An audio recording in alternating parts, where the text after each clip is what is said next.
This is Dr. Luke. I'm doing a little video in my office. And I see our eye chart and stuff like that. So been a long day, but we're glad it's a weekend. So I wanted to give a little talk, presentation on regarding my discussion with the bishop and a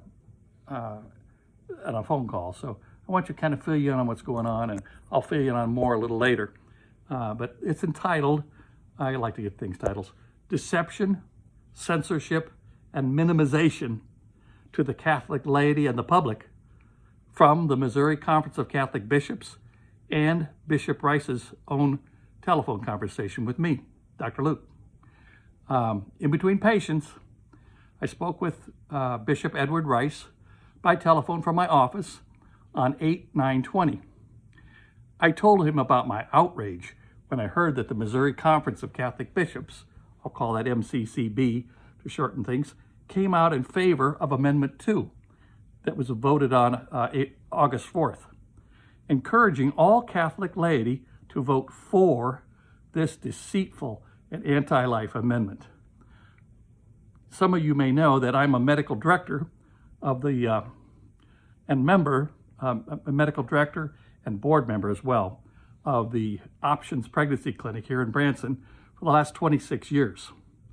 Options, as I'm very proud to say, is a very successful crisis pregnancy center that has helped start up to plant several other centers in Southwest Missouri, has even sent a team of professionals, a trainload with ultrasound machine, other necessary items that started the first crisis pregnancy center in Tanzania, Africa, in the red light district of a city at the base of Mount Kilimanjaro, Tanzania, Africa. Amazing. Our little place did all that. Lots of prayer, lots of prayer. So I want you to know I'm very aware of the devastating implication that this amendment would bring, and it actually brought to Missouri because they voted it in, by allowing funds to go to Planned Parenthood, which I call the modern day alternative bail.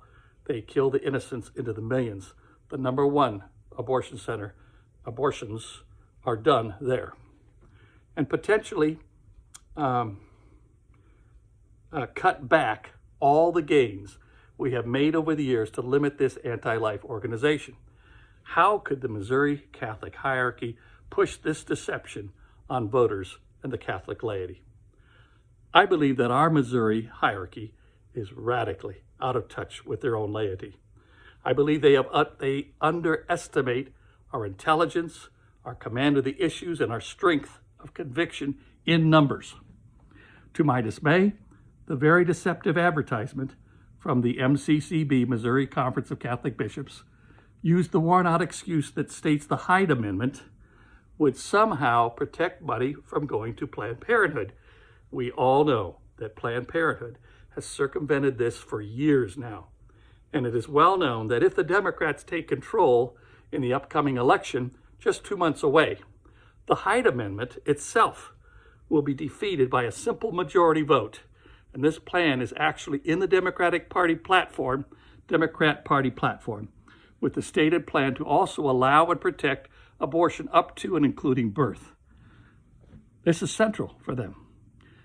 This begs the question, why doesn't the Catholic hierarchy preach from the pulpit that we must vote against the current anti-life Democrat candidates in the upcoming crucial election?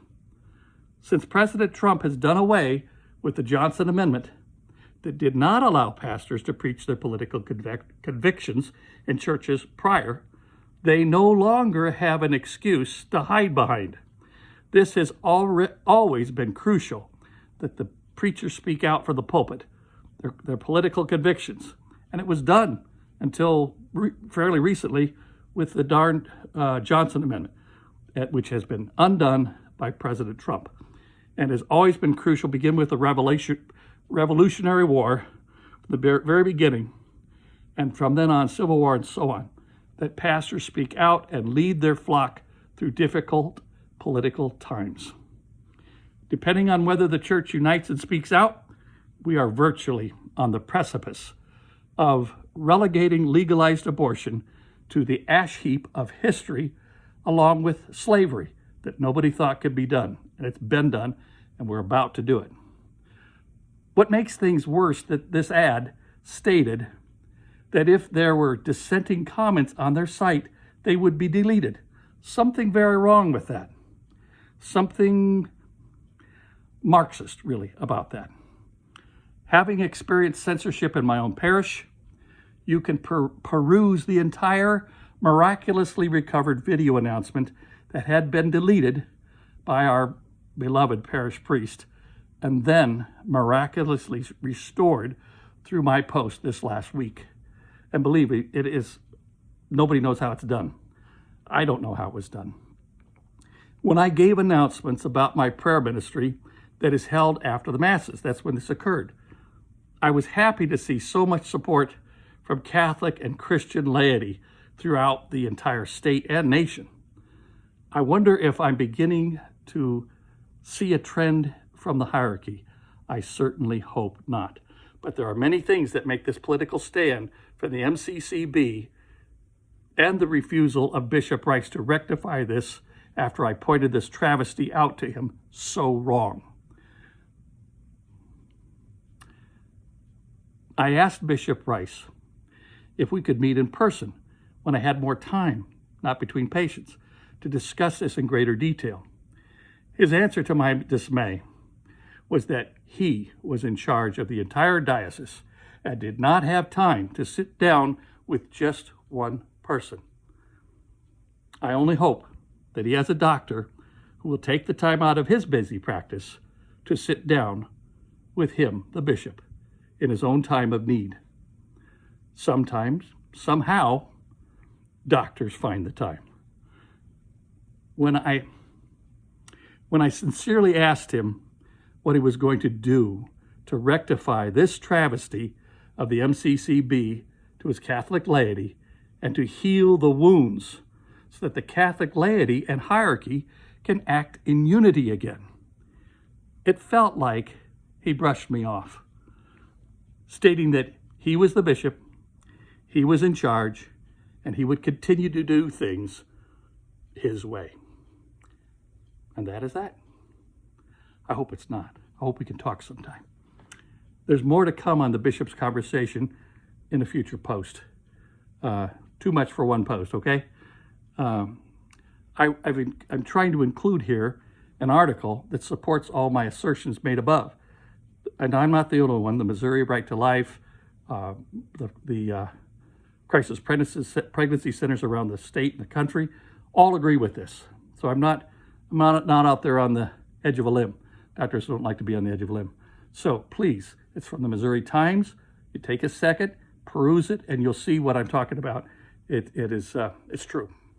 So God bless you. Hope to talk to you again. May miracles be happening in your life. God bless. Bye-bye.